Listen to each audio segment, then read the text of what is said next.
Released by Capcom in 2012 on the Xbox 360 and PS3, Dragon's Dogma would be a fantasy action RPG set in an open world, notably featuring the ability to scale large monsters and creating and sharing NPC party members in a social network system. Directed by Hideki Itsuno and written by Bingo Morihashi, who also both wrote and directed Devil May Cry 3, 4, and 5, as well as Makoto Ikahara, who wrote Breath of Fire 2, 3, and 4, and also Haruo Murata, who also wrote Resident Evil 4 and 5, the game would spawn an expansion called Dark Arisen, a digital comic, an MMORPG, a Netflix series, and sequel game that all expand the universe. The story only gets larger from here, so let's cut it down to size with a recapitation. As the game begins, we see Seline, a knight fighting against the Red Dragon Harbinger of Destruction, become outraged at the death of his father, whom he idolized, and would strike the dragon with such a focused will the dragon was impressed and extracted Sevon's heart from his body. The next thing he knew, Seline would wake up with a glowing scar, intended to by Morgana, a human-like being lacking a will called a pawn, sworn to protect Seline now that he was marked by the dragon and chosen to be the Arisen. She explains she will guide him to the dragon where his destiny is to slay it and reclaim his mortal heart, and swearing vengeance for his father, Seline agrees and follows her to a riftstone where he can use his new power to exert his will to create life as a pawn of his own. As he touched the riftstone, a lifetime of memories of his father flooded Sevon's mind as the resulting pawn would emerge looking strangely similar to his father, naming his loyal servant Sald. Morgana explains this world is but one of countless others, and pawns exist in every world, all linked with a riftstone. As such, every pawn is created by another Arisen of another world, or called to this one by an Arisen, showing him how to do so by summoning Quince, a pawn from another world with a skill set ideally suited to his party needs. His group assembled, Seline returned to wage war on the dragon, defeating the many powerful monsters in his path as pawns from another world would give him non-stop guidance on what to do in familiar situations. As a knight of God King Leonard, who is said to have slain the dragon 50 years prior, Seline and his warriors would gain much acclaim as 10 years of gathering strength and knowledge would train them for the worm hunt. Leonard would meet with Seline, saying Sevon's father was one of his closest friends, and refused the knight the chance to face the dragon out of concern for his life. However, he does introduce the renowned warrior to his daughter Elise, and the two fall in love as Leonard approves their betrothal and gathers the armed forces of nearby kingdoms and duchies to march on the dragon. The ensuing climb to the Cursed Mountain where the dragon waited would result in the outright slaughter of nearly the entire army against the monsters and beasts there, and in return for leaving them alone in peace again, Leonard would sacrifice Elise to the dragon. Turning to Seline, God King Leonard says he knew they never stood a chance against the dragon, and now suggests they both return home and seize the land of the lords who have lost their armies in the battle with the dragon's forces, as they will revolt against the weak king who did not beat the dragon. Seline refuses, declaring he will save Elise, and with his loyal pawn fellowship, the group would press on to the perch of the dragon, who welcomes the confrontation. The dragon then presents Seline with a choice to either flee or step forth, daring him to claim mastery over the Eternal Ring. Many years would pass after this battle, as one fateful day a giant rift would open in the sky outside the kingdom of Gransys, from which a huge flock of harpies would emerge, as well as a massive red dragon that would unfurl itself and head for the landmass. Nearby, in the humble fishing village of Casardis, a simple fisherman looks forward to the new day as word spreads from the army that the Duke is accepting volunteers to help hunt the dragon prophesies to come. The fisherman waves to his childhood friend and local healer Kina, but a loud rumble shakes the town as everyone is shocked to hear the dragon has arrived. A symbol for the end of days, the dragon demolishes half of the village as the army men flee in a panic and the worm incinerates everyone in its path. Grabbing a dropped sword, the fisherman charges at the beast, and though he is swatted aside effortlessly, the dragon is impressed at the strong will that was able to land even the most minor blow. With glowing red eyes, the dragon delivers a message in Latin to the fisherman as it plucks his heart right out of his chest and swallows it whole before leaving. With a fresh scar on his chest, the fisherman passes out as Kina finds him still alive, though when he wakes up, the fisherman touches where his heart used to be, shocked to see it glow and the voice of the dragon speak clearly to him now. Calling him an Arisen, the dragon invites the fisherman to take up arms against him and seek him out, as Kina informs the village chief the fisherman has been cursed and his heart no longer beats. Grabbing some gear, the fisherman heads out but pauses upon seeing a portal open up near the riftstone in town as a pawn named Rook emerges and greets the newly Arisen. The village chief explains pawns are people that seemingly appear out of nowhere and are basically human except they lack the will and emotions of normal humans, instead living as mercenaries. He adds there is an encampment nearby where those choosing to fight the dragon are gathering, including pawns, and suggests getting more answers on why Rook is following him now. On the way, the fisherman sees a merchant surrounded by goblins, and as Rook knows their kind hates ice and fire both, they are quick to save his life. Continuing on, they feel the Duke could stand to commission some new roads, as when the fisherman enters the encampment, he hears a voice beckon as Rook leads him to another riftstone. The voice greets the fisherman on behalf of the Pawn Legion, but asks him to prove the strength of his will to be recognized as an Arisen who can guide the Legion. Just then, the guards are called outside as a Cyclops with a strange marking on his head attacks the camp. Scaling the monster, the fisherman topples the fearsome foe as a strange hooded figure looks on and the voice recognizes the feat. With this, the Arisen is allowed to craft his own pawn, and Rook explains the pawns swear loyalty to him and are at his disposal. The hooded figure from before spies on within the camp itself as the Arisen quickly learns how to lead a party, finding there is strength in numbers. Resting at home, the Arisen is paused by the hooded figure who asks if they intend to lead the pawns in a quest to slay the dragon, explaining the Arisen is not the first nor the last to be drawn to such a calling. However, he scoffs at the arrogance of the Arisen, saying the dragon is always born again in the world and with it an Arisen to challenge it, though very few will make it to the dragon alive. Revealing a scarred face, the one-eyed man remarks the world is weak and mankind is fragile, leaving while saying forces at the encampment will fail in their fool's errand. Heading back to the encampment, the Arisen is solicited by a prideful merchant named Madeline who hires them as an escort, as the wolves on the trail hunt in packs but are also weak to fire. Seeing her safely through alongside with some startup funds for a shop she wishes to open, the Arisen then talks to the camp leader, a chivalrous princess knight from the neighboring kingdom of Hearthstone, Mercedes, here to lead the enlistment corps, though the soldiers here do not respect her command.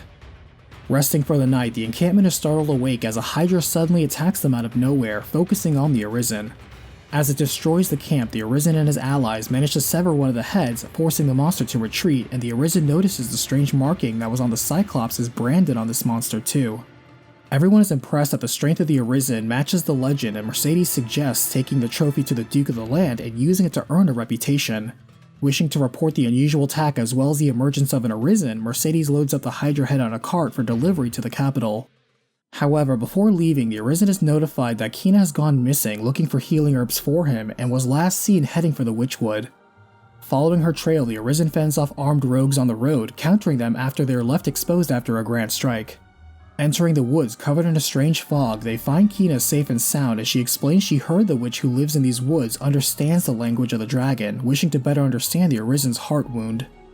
Taking care not to lose their way, the Arisen finds the uncommonly dense wood are indeed hiding away a home deep within the trees, but within they meet a young herbalist named Seline. Asked about the witch, Seline replies they mean her grandmother, but she died a while back, adding that while she herself knows nothing of the dragon, the Faith does. The Faith is a dominant religion in Gransys that worships the Maker and brands all other cults as heretical, and Kina thinks to learn more from them now. Returning to Mercedes, the Arisen helps escort the Hydra head, kicking the ox to speed things up past the Goblin ambush, though the path is fairly straightforward as all roads lead to Grand Soren. As she makes her report to the Duke, Mercedes urges the Arisen to explore the capital city a bit as he visits the nearby weapon shop to upgrade his arsenal, assured he cannot go wrong as they are masterworks all. A man named Mason catches word of the Arisen, introducing himself and advising he visit the Pawn Guild nearby, mentioning he is tracking the shady hooded man the adventurer encountered called Elysian. Along the way, the Arisen helps a man named Stefan to locate a powerful grimoire from the fabled court mage Salamet, brokering a truce with the local bandit groups to make the roads a little safer. Within the Pawns Guild, the Arisen is welcomed by a pawn named Barnaby who acts as steward of the guild as well as the gate to the Everfall, a place beneath Grand Soren that is very important to pawns. He adds, ever since the dragon arrived, a strange aura has filled the Everfall, asking the Arisen to investigate. Defeating vicious ogres and a company of undead soldiers that hardly falter in their assault, the Arisen descends deep down, finding a draft and strange light rising from the cracked floor as well as a glowing port crystal. Suddenly, an endless amount of tendrils rise up and try to devour the party, forcing the group to flee. Barnaby is intrigued but admits he knows almost nothing about the Everfall, pledging to keep an eye on things as the Arisen is delivered a message from the Duke, commending their feat with the Hydra. The Duke also extends an invitation to join the worm hunt he is assembling, handed a monster hunter license, and sent to report to a knight named Maximilian. The Arisen is informed Duke Edmund Dragonsbane is regarded as a hero as he slew the dragon 50 years ago and learns of the miraculous power behind items called Wakestones. Before going to see Sir Maximilian, Mason cautions the Arisen, telling him the dark cult Elysian leads, called Salvation, reportedly has an agent of theirs inside the castle. Tailing a suspicious knight from the neighboring kingdom of Oldoa leaving the castle, the Arisen spies a meeting with him and Madeline as the crafty merchant sells him some secrets but he declines her additional services. The next day, Maximilian has a few tasks to be performed in preparation of defending against the dragon, the first of which is investigating the Doomsday Cult Salvation, who are heretics who actually worship the dragon and whose influence has grown since the dragon's appearance. Finding a hideout deep within some catacombs, the Arisen hears Elysian speaking to a group about how the dragon is the force that will right the world, destroying the ugliness of mankind's soul, and will deliver them to a proper world where all souls are complete, perfect, and balanced. However, Elysian spots the Arisen spying on them and attacks, while an awfully suspicious masked knight next to him leaves the scene. Elysian uses powerful necromancy to raise the dead around them in the catacombs into zombies that first devour the congregation and then turn to the party. After destroying the undead, the Arisen is hailed by Mason, who turns out to be a church agent of the faith hunting down these heretics and looking for the masked knight called the Knights Champion. He catches the leader of this group trying to flee with his life, letting the Arisen decide his fate. The leader says the Arisen is a true heretic, refusing them the fate of the dragon's flame, and the Arisen cuts him down in response. Mason is glad to see the Arisen is not afraid to get his hands dirty, feeling he is trustworthy, and tells him this isn't the last they'll see of Salvation. Returning, Maximilian deploys the Arisen to help reclaim a hold to the west called the Shadow Fort that was taken over by a goblin horde during its repair. However, on the way there, the group encounters a smaller dragon called a Drake that not only speaks to the Arisen but can only be slayed by him. Stranger still, not only is the dragonkin able to exert its will upon pawns and command them like the Arisen, but when struck down it tells him the seat of God lies beyond. Unsure what that means, the Arisen arrives at the Shadow Fort where he is asked to spearhead the forces there. Routing the goblin and hobgoblin forces within, the leader says all humans will die by the dragon, knowing there are some humans that want destruction too, escaping through the underground tunnels the goblins use to infiltrate the fortress. Reporting victory to Maximilian, the knight then asks the Arisen to decipher an ancient text where the only parts they understand are words pertaining to the Arisen and the dragon. Following clues that lead to an unusual carving against a hill, the Arisen encounters an old man who resonates with his scar, as the old man reveals he is an Arisen just like the warrior, but from an era long past. In fact, he was forged by the exact same dragon that marked the Arisen too, calling himself the Dragon Forged, revealing his own pawn as well. He reveals the ancient text actually has no meaning, but it has a real purpose, which is to direct any Arisen that finds it to him, so he may pass on what he knows to new Arisen, and has done so for over 1,000 years for many adventurers. The Dragon Forge first explains that the dragon is death incarnate, but the truth is there is more to the beast than that. He also explains that an Arisen is a strong-willed human driven to a goal, and so long as the dragon holds their hearts, they are immortal. Given that, they are not invulnerable and so can die in battle, but will not fall ill or age. He himself once challenged the dragon and lost, and since then has hid here with his pawn that grows much in likeness to him and serves as a beacon to new Arisen. However, they wonder how the same dragon that keeps the Arisen's heart is the same dragon that still keeps the Dragonforge's heart from their battle 1,000 years ago, as that doesn't seem possible when the Duke allegedly slayed the same dragon 50 years ago. For his successful feats, the Duke grants an audience to the Arisen, though before approaching, his jester Festi makes a joke of the Fisher Knight and gives him a goofy hat.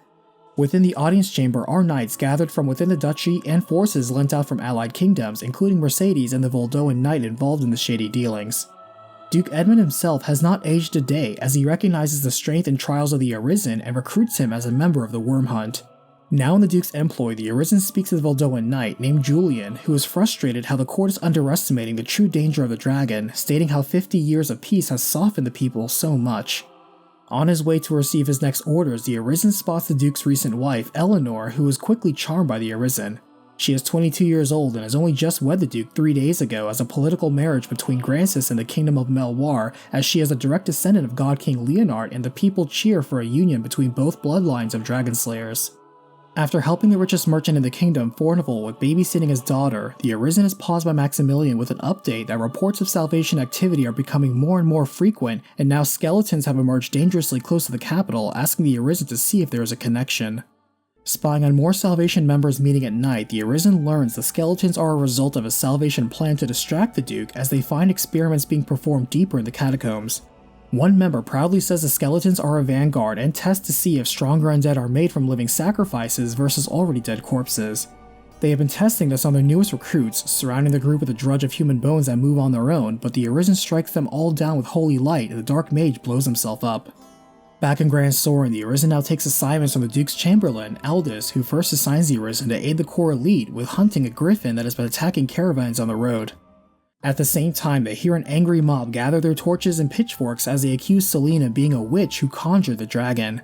In defense, the stone golem animates and scares away the crowd, but it also attacks the Arisen, who is forced to destroy it, targeting the glowing amulets that serve as its heart.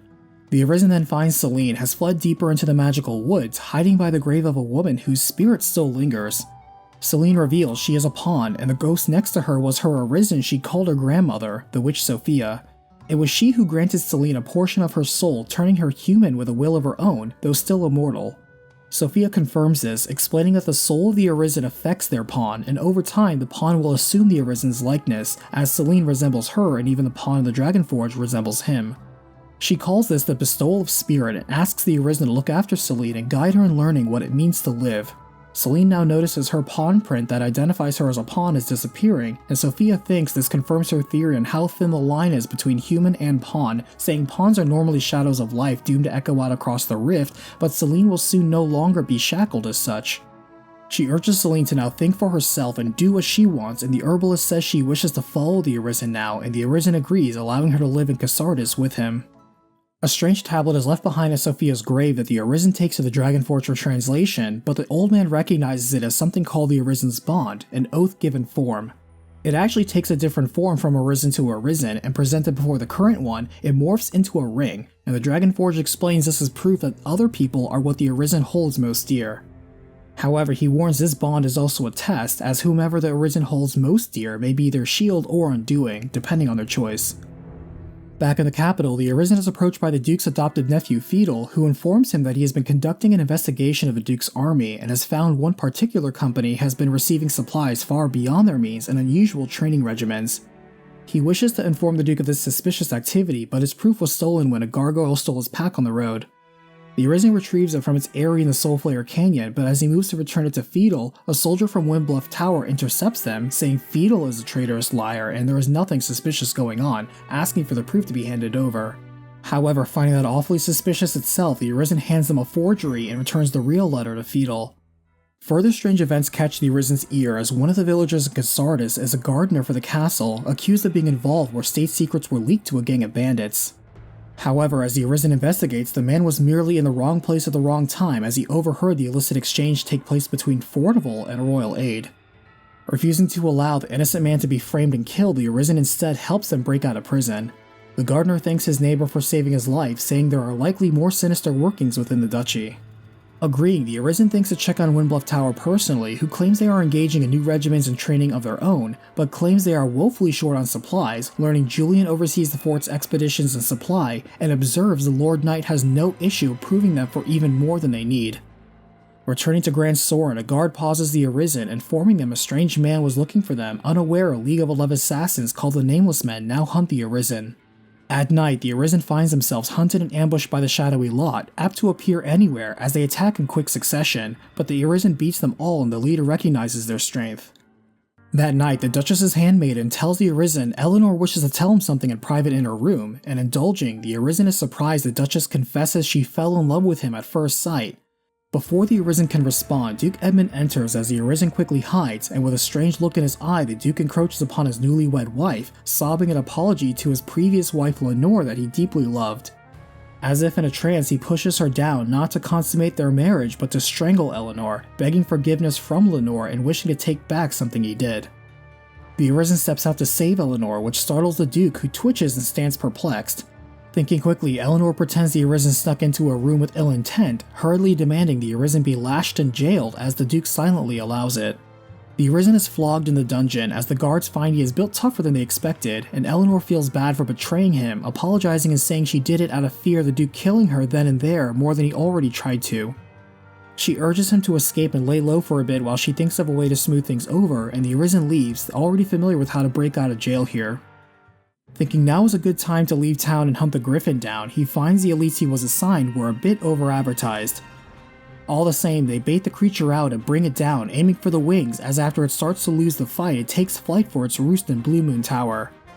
Heading to the far coast through the canyons where the wind keeps pushing the Arisen into the current again, the knights pursue the deadly Griffin, who picks them off one by one until it is cornered at the top of the tower. Just then, Stefan with Salamit's tome returns the favor to the Arisen, raising a powerful wall of fire that ignites the monsters, and with burnt wings that cannot fly, the beast is downed as the group takes advantage on solid ground and slays it once and for all. Returning to the capital with a significant trophy, the Arisen finds there is no word on the incident with the Duchess. Instead, the talk of the town is the house arrest of nobleman Fornival, as Chamberlain Aldous tasks the Arisen with investigating multiple criminal charges levied against him. With only 4 days before the trial, the Arisen finds evidence of money laundering, fraud against tenants as landlord, under-the-table dealings with foreign politicians, and the framed gardener is a witness to him conducting smuggling. There is even suspicion of him being connected to Salvation, and all of this lands Fornival with a guilty verdict as his estate is seized. Still, wishing to spare Fornival's little girl from collateral damage, the Arisen buys her old home back to her and rescues her from the slums as she reluctantly thanks him and pridefully promises to repay the kindness one day. Aldous then has the Arisen retrieve the kingdom treasure, the Duke's signature ring, as it was stolen by the former court mage, the infamous sorcerer Seline, who meets his match against the Arisen. Finally, the Arisen is asked to help Mercedes as she is also suspicious of the company at Windbluff Tower and Julian who commands them. Heading out, the Arisen passes by the out-of-place corpse of a slain cockatrice, but the soldiers around it say it was already dead when they found it, preparing to move it inside the castle for harvesting. Entering the fort, the Arisen and Mercedes discover the soldiers there are all traitors looking to revolt against the Duke, and the Knight Champion leads them. Mercedes calls out Salvation, trying to worm its way into the Duke's soldiers, but the Knights Champion says this has nothing to do with that cult and everything to do with the politics and legends of this world. The Dark Knight explains Gransys already holds a political advantage because Duke Edmund not only bested a dragon, but is allied with Melwar for marrying the God King's bloodline. Now, if Gransys were to best a second dragon, they would rule absolute, as Julian takes off his mask to reveal he is Julian, admitting he is a political spy representing a country that does not wish a rival country to shift the power balance so much in their favor. Mercedes points her rapier at him, reminding him their kingdoms are all honoring a pact wherein if a dragon appeared in any of their lands, they would all work together as allies to fight it. Julian laughs at her naive grasp of the situation, pointing out her father and Hearthstone agree with Voldoa as they only sent a token force and their princess as aid instead of their champions like her brother. Tilted, Mercedes demands a duel and Julian toys with her novice skills while explaining his only task was to destabilize Gransys and he was just using Salvation as a convenient means to spread chaos just like this revolt.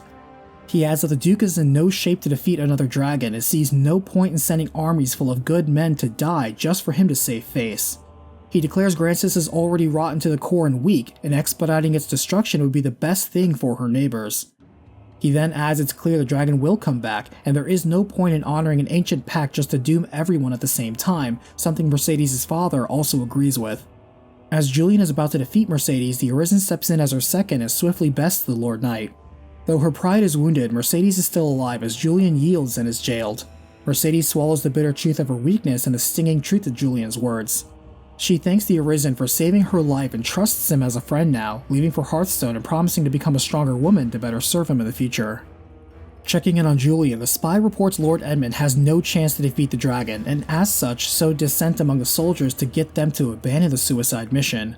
He figures if the soldiers leave, their families and the rest of the citizens will flee the country too, saving as many people as possible while the duchy burns.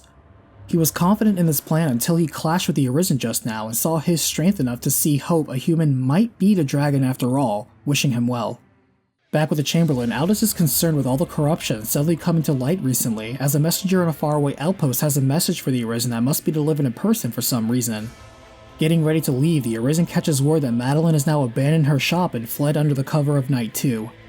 Catching up to her, so too do the guards as they reveal she was trafficking black market items and doing deals with Salvation's leadership. The Arisen allows her to get away, as she admits she truly did enjoy her time here, promising to set up shop elsewhere and blowing the Arisen a kiss before leaving.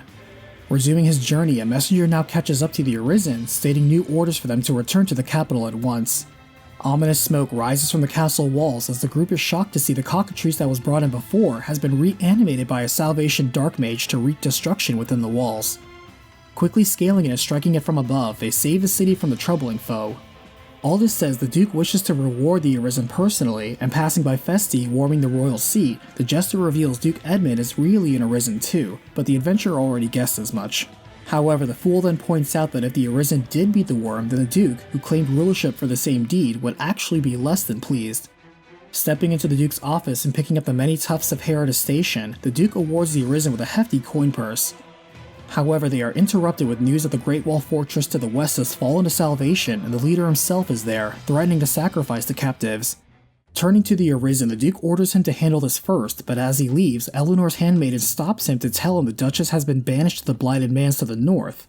Eleanor fears the Duke will kill her once his current business is done and begs the Arisen to rescue her while the handmaiden and some loyal troops will flee with her to Melwar. She gives him a suit of armor to disguise himself with to enter undetected, and Eleanor is overjoyed to see her hero rescue her. They share a kiss as she leads him to bed, and the Arisen indulges, re-energized to fend off guards that try to kill them both as they escape. The handmaiden and the troops receive the Duchess safely, and while she continues to declare her love for him, her people cut her off and take her away, thanking the Arisen but denying him getting closer. Now resuming his mission of taking down Elysian and Salvation, the Arisen arrives at Great Wall, where a pair of Cyclops guard the front gate, favored by the cult for their one eye, just like their founder and symbol. Making sure to snatch up any tusks they break free, they beware the Harpy's song that adds to the chaos and free soldiers they find clashing with Salvation's strongest monster minions. They interrupt Elysian's ritual, but he declares they have already won as the dragon is on its way, but not wishing to take any chances, his two followers willingly sacrifice themselves onto his dark blade and are turned into powerful wights. The Arisen prevails, but Elysian laughs as the sky darkens and clouds gather, and he announces the dragon's reign begins at last, as the dragon appears overhead and the Salvation leader reveals its name of Grigori.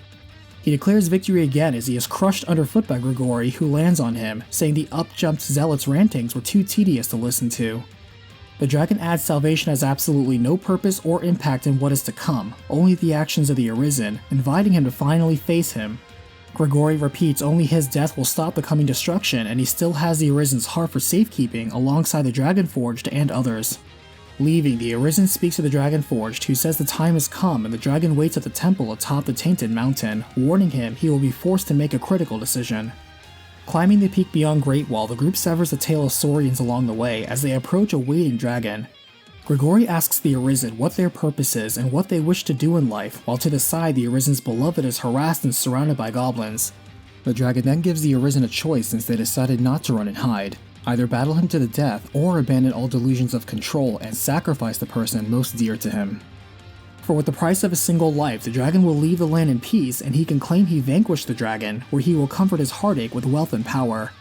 He reveals Duke Edmund never slayed a dragon and instead took the bargain and sacrificed his loved one to purchase temporary peace and a throne built on lies. Now the Arisen has the same opportunity, and stealing his resolve, the Arisen steps forward to fight as his beloved escapes. As the two clash, the temple collapses under the might of the dragon as their fight is taken outside, where the Arisen grounds the dragon with a well-timed ballista shot. Narrowly dodging being devoured, the Arisen climbs the back of Grigori in midair as he targets the heart of the dragon, striking a critical blow and forcing the dragon to take things seriously now. Grigori stresses the Arisen must prove the strength of his will with this battle, as only then can they deal with the consequences of awakening to the truth of the world. Aiming for the heart as it readies its breath, the Arisen lands the final blow, slaying the dragon, who slumps over, confirming he has won a future for this world, telling him there will be a truth staring back at him when he peers into the world's utmost depths. At this time, the area of Grand Soren above the Everfall collapses, as Grigori says all of his stolen hearts will now be returned to their owners, as well as their mortality and lost time. The Arisen's heart is restored, but so too is the heart for the Dragonforged as his 1,000 years of life catch up to him in an instant, turning him to dust. Duke Edmund's heart is also returned to him, as is the 50 years he bought as he rapidly ages and atrophies. As Grigori crumbles to dust, the Arisen is glad to see his beloved again, safe and sound, as they return home to rest from saving the world, taking time to release their pent-up energy from such a stressful battle. The next day, the Arisen wakes up and looks outside again, but the sky doesn't look the same to them. That night, he spots a strange woman on the pier, and the woman introduces herself as Aura, explaining only the Arisen can see her and begs for his help. Leading him to a strange island called Bitterblack Isle, she cryptically asks the Arisen if he truly chose his fate of his own will. Arriving, she asks him to explore the depths of the island, but admits she cannot explain more as her memories are foggy. All she knows right now is that she was called here like the Arisen and feels he can find and grant the wish of someone dwelling below. Accepting the task, the Arisen is surprised to be met by incredibly lethal foes, as well as hearing voices speak from the countless remains of the dead he passes. He is met by a man named Baroque who calls him out as an Arisen, knowing this because he too is an Arisen, but says he is not the person Aura is looking for. Rather, Baroque is far more interested in studying the various unique materials found here and nowhere else in the world. He also explains the voices that can be heard are echoes of the dead, and every one of them is a fallen Arisen. Even the weakest Arisen here has a spirit strong enough to linger after death, advising the Arisen not to die too quickly themselves. He adds he was an apothecary before becoming Arisen, valuing research more than glory or battle, and poses the question to the Arisen of why this isolated island is lush with hordes of powerful monsters when only Arisen pawns come here. That is when it occurred to him these beasts are what's left of the fallen Arisen, their souls twisted and changed into something darker. He admits it's just a theory, but it may suggest why there are corrupted pawns about and why the Dragon King can also speak to the Arisen and command pawns, for they too are fallen Arisen. Baroque also adds that this whole island is unreasonable and feels like someone's memory is given form. Repairing shattered riftstones while besting massive foes, the Arisen hears from Aura she recalls when she came to this place, the will of another entity took hold of her and bound her here, and earlier she was possessed, speaking their words and not her own as her body seems to hold two souls right now. After taking down a cursed bishop and his dragon pet, the Arisen hears from Baroque how this island almost seems to bear a grudge against Arisen, mentioning the many faces he has seen come and go since he's arrived. He adds this island doesn't exist on any map, and that's likely because it's fabricated and exists outside the normal world. Finding the recollections of another Arisen, the adventurer learns there was once a lonely Arisen named Arthakos who was rejected by the other Arisen trapped here who were more interested in their own goals. He eventually learned every Arisen not only has had an encounter with a dragon, but they were all from different worlds too, wondering how and why they were all brought to this central location. Eventually, Arthakos would be driven mad by the incessant voice in his head, forgetting his original goal as an Arisen and embracing the notion that he can save his homeland by sacrificing 1,000 Arisen here. And so, he would become the Grim Reaper Death, hunting and harvesting the fresh Arisen. Deeper down, the Arisen spots the spirit of an Arisen that speaks clearly to them, introducing himself as Ash and telling his tale. He was a boy when the dragon came and destroyed his village, but was rescued by the Arisen of the time, Grete, and chose then to follow her and her pawn. Grete would become Ash's mentor and mother, raising him and teaching him how to fight until one day she found the dragon and left him behind to confront it. However, only the pawn would return, barely alive, and bearing the face and body of Grete. Though the world seems safe, Ash swore revenge for Grete, traveling with the pawn named Aura and falling in love with her and swearing to protect her too. The Arisen also hears the words of Grete, who loved to travel and found the immortality of an Arisen a sort of freedom. She actually killed the dragon in her duel and found beyond it was the world's steward called the Seneschal, but she would lose in that fight and discover the fate of every Arisen who falls at that point, to be remade into the next dragon and continue the cycle. Despite her best effort, Grete found her will being overwritten to serve the Seneschal and an irresistible desire to seek out a new Arisen. The Arisen now reviews Aura's account, the original Aura, who was Grete's pawn, who confirms when Grete falls to the Seneschal there was a bestowal of spirit to her and she woke up looking like Grete but now with a soul and the ability to feel. She would also fall in love with Ash, and when the dragon came to choose him as he burned with a will to slay the worm and avenge Grete, she chose to serve him as his pawn too. However, when they made it to the dragon and Olga heard the bargain being presented yet again, this time she noticed a strange reluctance and recognized the tone of this new dragon, realizing it was actually Grete. The revelation devastated Ash, presented with the option to kill the mother he loved in the form of the worm he thought he journeyed against in her name, or sacrifice the other woman he loved by his side to grant a wish and save the world. Lashing out against the cruel decision, Ash rejected both choices as the dark desire welled up in him and he declared he would destroy the cycle instead, but this was accepted as his bargain and so Aura was killed and Ash would be granted overwhelming power that could defy the gods.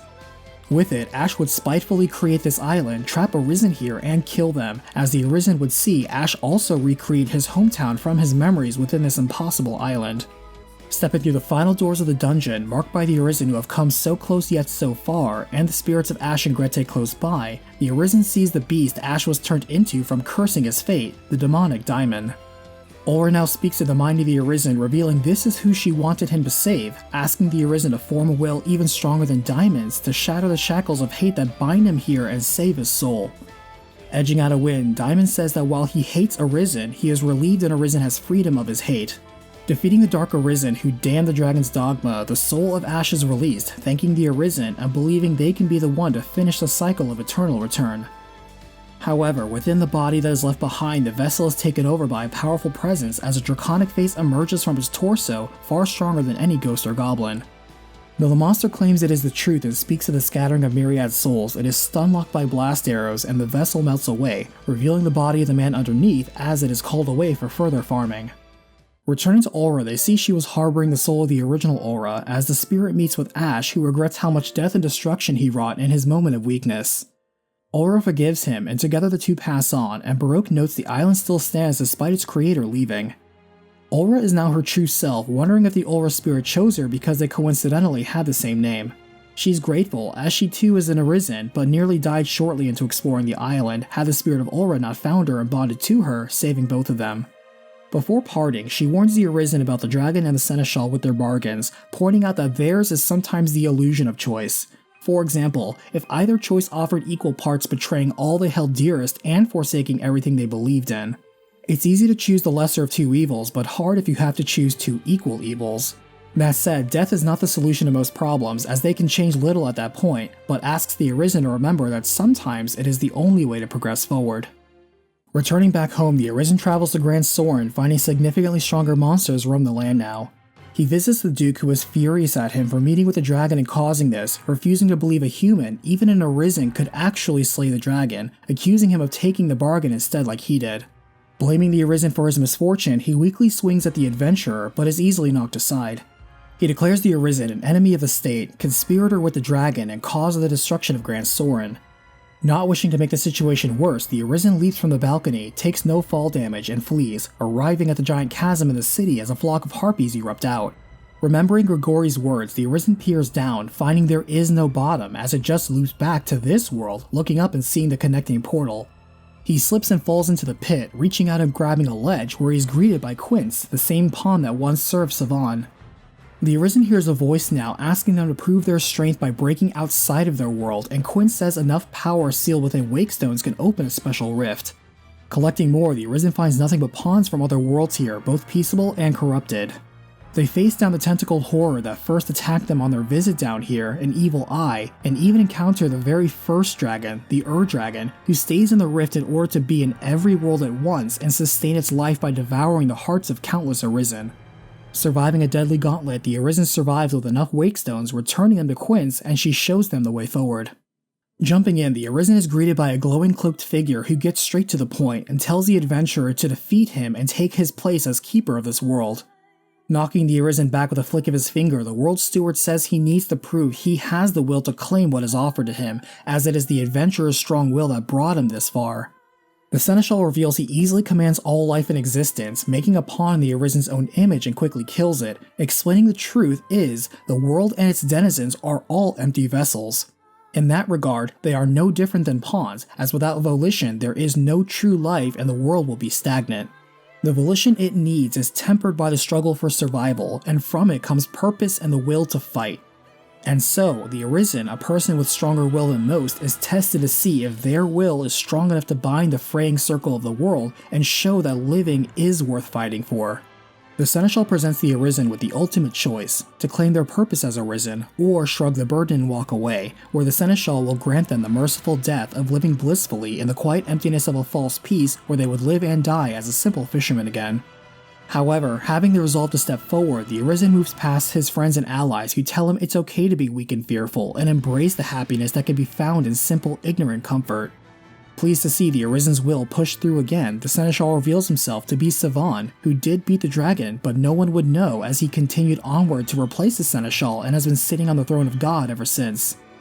Beginning the final test, both Arisen summon their pawns, as the Arisen has no choice but to prevail, as he knows defeat would mean becoming the next dragon and continuing the cycle.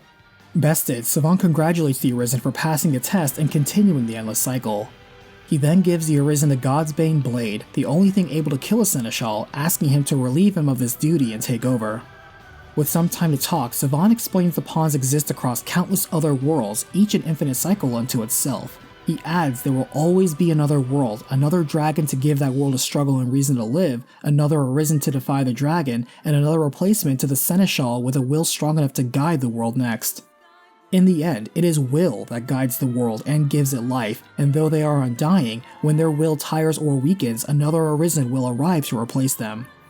Running Seline through with the Divine Blade as requested, the knight thanks the fisherman, passing on with a smile on his face. As the new seneschal, the Arisen sees how many unexplained mysteries are sometimes correctly attributed to the whims of the Maker. As the game ends, the new seneschal now thinks upon the many Arisen they have met along the way and the many paths their wills have taken them, choosing to take a stab at seeing if death will progress a new path forward, turning the God's Bane blade to themselves and running themselves through with no dragon or seneschal to replace them. Immediately, a rift opens up, swallowing up both the seneschal and his pawn. The pawn desperately cries out for their dead master as they fall through the everfall with them, copies of themselves converge into one, and both of them plunge into the sea outside Casardis.